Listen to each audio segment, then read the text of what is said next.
अस्सलाम वालेकुम everyone, welcome back to the channel. This is Mohammad Hammad. इस चैनल पे हम पाकिस्तान स्टॉक एक्सचेंज से रिलेटेड आइडियाज़ डिस्कस करते हैं और जो व्हाट्सएप ग्रुप में मेरे पास स्टॉक्स आते हैं उनको रिव्यू करने की कोशिश करते हैं। ग्रुप का लिंक अवेलेबल है डिस्क्रिप्शन में, अगर कोई ज्वाइन करना चाहे तो he or she is more than welcome to join that community. इस सेशन में हम GAL को डिस्कस करेंगे, उसके बाद PIBTL को डिस्कस करेंगे और तीसरा जो स्टॉक है वो NPL है, उसे डिस्कस करेंगे। अर्निंग पर शेयर देखेंगे, इनकम स्टेटमेंट का एनालिसिस करेंगे, बर्ड्स आई व्यू पे प्राइस वॉल्यूम चार्ट देखेंगे और उसके बाद टेक्निकल चार्ट्स पे देखेंगे कि जो हमारे पास सपोर्ट और रेजिस्टेंस बन रही हैं या उनका जो ट्रेंड है इन स्टॉक्स का वो भी कैसा है। स्टार्ट करेंगे GAL से। अगर हम देखें लास्ट 8 क्वार्टर्स का डाटा तो ये जो है वो इंक्रीजिंग ट्रेंड में है EPS। Quarter on quarter basis पे मोस्ट रिसेंट क्वार्टर जो है वो डिक्रीज हुई है EPS। हाउएवर पिछले 2 सालों में सिर्फ 2 क्वार्टर्स ऐसे थे जिस पे अर्निंग पर शेयर आपकी जो है वो नेगेटिव थी। अदर देन दैट जो है वो कंपनी जो है वो लार्जली पॉजिटिव नंबर्स में ऑपरेट करती हुई नजर आई है। इनकम स्टेटमेंट अगर हम इसकी देखें तो ये चार्ट जो है ये बेसिकली जो आपकी इनकम स्टेटमेंट है जो शो करती है कि कंपनी की आमदन क्या थी और उसके अखराजात क्या थे। उस हवाले से उसमें जो है क्वार्टर ऑन क्वार्टर चेंज क्या आया है। मतलब जो मोस्ट रिसेंट आपके पास क्वार्टर है समाही थी उसका कंपैरिजन है उससे पिछले क्वार्टर के साथ। अगर हम देखें तो लार्जली नंबर्स जो हैं वो नेगेटिव हैं। कंपनी की सेल्स जो हैं वो 38% से डिक्रीज हुई हैं। ऑब्वियसली कॉस्ट ऑफ सेल भी इम्पैक्ट हुई है, 37% से डिक्रीज हुई। ग्रॉस प्रॉफिट जो था वो 40% से डिक्रीज हुआ है। और अगर हम प्रॉफिट देखें जो ऑपरेशन से कंपनी का आया है वो भी 29% से डिक्रीज हुआ है। तो लार्जली जो है इवेंचुअली ये सारे नंबर्स जो हैं वो इनकॉर्पोरेट हो गए। अब अगर आप देखें तो तकरीबन 25% का डिक्रीज इन EPS है। एक जो आपके इसकी फाइनेंस कॉस्ट थी वो इंक्रीज हुई है 30% से। उसके अलावा बाकी जितने एक्सपेंसेस थे वो डिक्रीज हुए हैं, बट क्योंकि सेल्स बड़ा ड्रास्टिक चेंज है 38% का, वो डिक्रीज होने की वजह से जो है वो हमने बॉटम लाइन अर्निंग पे जो है वो 25% का डिक्रीज देखा है।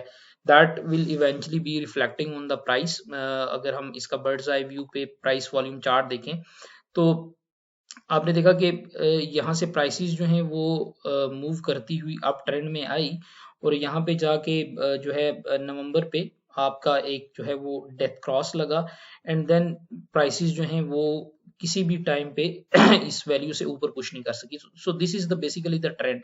अगर आप देखें तो ट्रेंड जो है वो डिक्रीज हो रहा है प्राइसेस का और कहीं भी हमें रिस्पाइट नजर नहीं आई जहाँ पे वॉल्यूम्स इंक्रीज हुए एक्सेप्शनली और प्राइस भी जो है वो इंक्रीज हो। टेक्निकल चार्ट पे अगर हम इस डाटा को मैप करें तो यू विल सी के this is the basically a decreasing trend जो आपका 25 सितंबर से बाद शुरू हुआ और अभी तक जो है इस चैनल को ये ब्रेक नहीं कर सका। हमारे पास जो मीडियन लाइन थी अप ट्रेंड की उस चैनल को उसको भी ये क्रॉस नहीं कर सका और जो सेलिंग प्रेशर का अपसाइड बैंड बनती है उसको भी ये जो है वो क्रॉस करने में फेल हुआ है। ऑल्दो इसने अटेम्प्ट्स की हैं, यहाँ पे इसने अक्टूबर में अटेम्प्ट की, उसके बाद जनवरी में अटेम्प्ट हुई, फिर 19 जनवरी को अटेम्प्ट किया and it failed basically on the upside momentum. अभी यहाँ पे अगर हम देखें तो इसने बेसिकली एक इंस्टीट्यूशनल लाइन को जो है रिस्पेक्ट किया है, प्राइसेस उससे नीचे पुश हुई but they respected the 200 days moving average और उसके बाद हम देख रहे हैं कि ऊपर थोड़ा सा स्लाइट इंक्रीज आया है प्राइसेस में।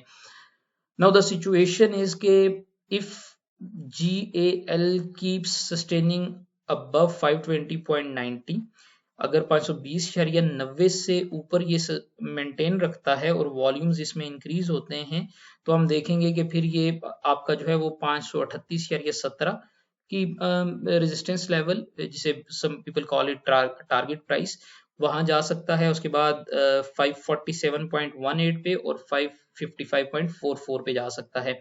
ये एज ऑफ नाउ इसकी जो है वो मैक्सिमम अपसाइड पोटेंशियल जो है वो 555.45 का बनता है। रिस्क की अगर बात करें तो अगर दो कंसिस्टेंट क्लोजिंग्स जो हैं वो आपके पास 520.90 से नीचे आ जाती हैं तो इन दैट केस इसमें मजीद सेलिंग प्रेशर आएगा और वो इसको जो है आपका पुश कर देगा 507.08 की तरफ और उसके बाद 491.38 की तरफ। अभी 520 पे आपने देखना क्या है, 520.90 पे। So here is the thing, अगर यहाँ पे जो है एक रेड कैंडलस्टिक बन जाए, जो सेलिंग प्रेशर की इंडिकेशन होगी वो ये होगी कि यहाँ पे एक रेड कैंडलस्टिक बने और उसका जो अपर विक है वो 520.90 से ऊपर हो या उसको टच करके दोबारा वापस आ जाए, तो दैट विल शो के जो हमारे पास सिचुएशन है वो मजीद बियरिश की मोमेंटम जो है वो स्ट्रेंथन हो गया है और इसके जो सपोर्ट लेवल्स हैं वो एक्सपोज हो जाएंगे। लेकिन अगर ये 520.90 से ही ऊपर ऑपरेट करता है तो फिर इसमें जो है वो बुलिश मोमेंटम इंक्रीज होगा और वो इनिशियली इसे 538.17 की तरफ लेके जाएगा। अभी as of now the indication shows के इसने मेजर सपोर्ट को जो है वो रिस्पेक्ट किया है, बट यहाँ पे हमें अभी जो है इसको देखना पड़ेगा कि इधर ये यहाँ पे एक कंसोलिडेशन फेज में जाके मूव बनाता है या अच्छे वॉल्यूम्स के साथ जो है ये 538 को टारगेट कर दे। लेकिन अगर 520 को इसने तोड़ा तो the selling pressure will be inevitable. GAL के बाद हमारे पास PIBTL है। PIBTL की अगर बात करें तो PIBTL ने जो है वो बड़ा एक Q1 2026 में एक्सेप्शनल EPS रिपोर्ट किया। पिछले जो है वो 2 साल में सिर्फ 2 क्वार्टर्स ऐसे थे जिसमें इसका EPS नेगेटिव था, but quarter on quarter basis पे अगर हम देखें तो मोस्ट रिसेंट क्वार्टर का जो अर्निंग पर शेयर है वो 0.35 है, जो कि इंक्रीज हुआ है 0.03 से। तो this is the exceptional increase in earning per share. इसको भी हम देख लेते हैं इनकम स्टेटमेंट के एनालिसिस पे क्वार्टर ऑन क्वार्टर बेसिस पे कि what actually led to this increase in your earning per share. So this is the chart for the income statement analysis जो क्वार्टर ऑन क्वार्टर बेसिस पे इसके heads को जो है वो कंपेयर कर रहा है। सेल्स इंक्रीज हुई है 58% से और ग्रॉस प्रॉफिट जो है वो इंक्रीज हुआ है 36% से। एडमिनिस्ट्रेटिव एक्सपेंसेस डिक्रीज हुए हैं and all this resulted in 118% increase in profit from operations and profit after taxation जो है वो 1140% इंक्रीज हुआ है और resulting in an EPS increase of 1067%। सो ये बड़ा एक ड्रास्टिक इंक्रीज है कंपनी के जो है वो बेसलाइन अर्निंग्स में, और टैक्सेशन डिक्रीज हुई। आपके जो इसके एक हेड है अदर एक्सपेंसेस का, जहां पे एक्सचेंज में लॉसेस हो रहे थे इसे, वो लॉसेस भी डिक्रीज हुए हैं 140% से। So these all numbers basically contributed to 1067% increase in earning per share. अगर इसका प्राइस वॉल्यूम चार्ट देखें तो this is this remained in a linear upward trend. हमारे पास जो है इसकी 20 डेज की जो मूविंग एवरेज है वो हमेशा से जो है वो रिस्पेक्ट करती आई है और वो ऊपर गई है। जब भी इसकी प्राइसेस में करेक्शन आई है उसको अगर आप देखें क्लोजली तो उसने 50 डेज की जो मूविंग एवरेज है उसको रिस्पेक्ट किया है। On the chart you can see here and then again in this zone, जब भी प्राइसेस में करेक्शन आई वो 50 डेज की मूविंग एवरेज को उसने रिस्पेक्ट किया। हमारे पास अभी करंटली 20 डेज की एवरेज से नीचे प्राइसेस मूव हुई हैं, तो इस सारे डाटा को जो है वो हम देख लेंगे आपके टेक्निकल चार्ट में। But in another important thing to note here is कि ये जो आपको लाइन नजर आ रही है ये एक अपवर्ड ट्रेंड में है। अब इसका अपवर्ड ट्रेंड बेसिकली ये शो कर रहा है कि इसमें ट्रेडिंग इंक्रीज हो रही है।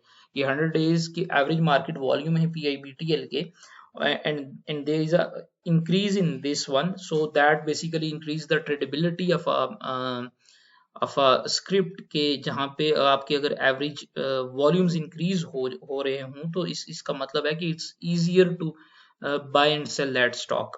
टेक्निकल चार्ट पे अगर अभी हम देखें तो द सिचुएशन इज के अभी हमारे पास ये प्राइसेस जो हैं यहाँ पे रिजेक्ट होती हुई नजर आई हैं 20.95 से। ये एक इसकी रेजिस्टेंस है और जो सपोर्ट अभी इमीडिएटली बनती है वो 20.37 की बनती है। अब इसमें जो थीसिस होल्ड करेगा वो ये है कि अगर तो ये 20.37 से नीचे डेली क्लोजिंग देता है तो फिर ये अपने मेजर सपोर्ट लेवल्स जो हैं वो 19.54 और 18.76 को एक्सपोज करेगा। लेकिन अगर ये 20.95 से ऊपर डेली क्लोजिंग दे देता है हेल्दी वॉल्यूम्स के साथ, तो फिर हम देखेंगे कि ये टारगेट करेगा 21.81 को और उसके पास बाद आपका 22.65 को।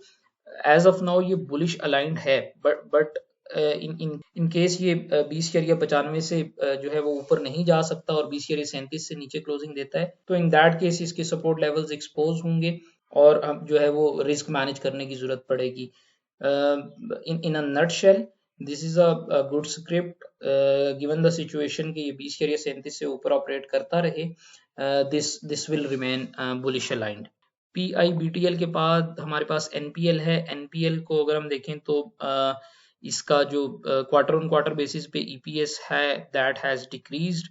पिछले 2 सालों में सिर्फ एक क्वार्टर था Q2 2025 का जिसमें इसने लॉसेस रिपोर्ट किए थे। अदर देन दैट कंपनी जो है वो लार्जली प्रॉफिट्स में रही है। इनकम स्टेटमेंट का अगर हम देखें तो the major thing that caught my attention is कि फाइनेंस कॉस्ट इनकी बहुत ज़्यादा इंक्रीज हुई हैं। 796% से फाइनेंस कॉस्ट इंक्रीज हुई हैं। बट द अभी जो प्रिवेलिंग इंटरेस्ट रेट है उसकी वजह से इसमें हो सकता है थोड़ी बेहतरी आए और ये डिक्रीज हो जाए।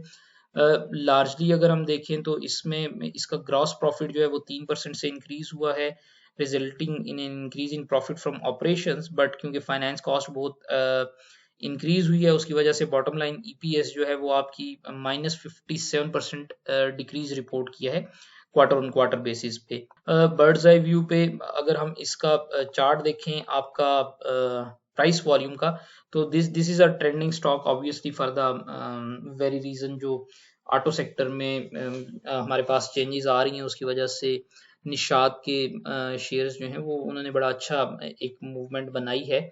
और अभी तक जब भी इसकी प्राइसेस में करेक्शन आई है 20 डेज की एवरेज को जो है इसने रिस्पेक्ट किया है, वहाँ पे वॉल्यूम्स इंक्रीज हुए हैं और हमारे पास अगेन जो है रैली बनी है।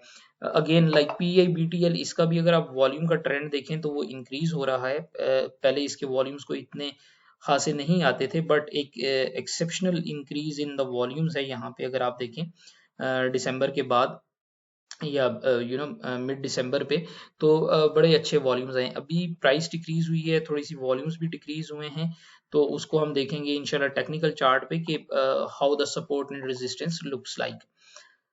So here is the technical chart.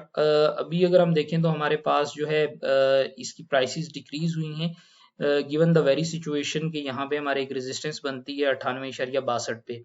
98.62 की अभी इसकी रेजिस्टेंस है और अगर यहाँ से ऊपर ये जाता है तो फिर 107.65 का लेवल जो है उसको अपने लिए ओपन करेगा। सपोर्ट की बात करें तो हमारे पास जो अभी सपोर्ट इसकी इमीडिएटली बन रही है वो आपकी 88.77 की है और वहां से नीचे आने की सूरत में जो है 83.65 का लेवल जो है वो एक्सपोज होगा।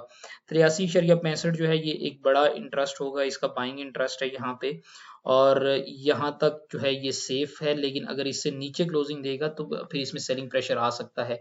This is a trending stock, news based इसमें एक्टिविटी काफी हुई है। आई वुड हाईली रिकमेंड कि इसमें अगर आप ट्रेड करें तो 83.65 का जो है वो लाजिम जो है वो लेवल आप अपने जहन में रख के चलें। ये इसका रिस्क है और यहाँ पे इससे नीचे जो है ये रिस्की हो सकता है काफी ज्यादा और वो फिर सेलिंग प्रेशर ट्रिगर करेगा। तो unless until it's 83.65 sustained, there won't be any issue for NPL. So yeah, this is pretty much it. Thank you so much for listening. Enjoy your holiday.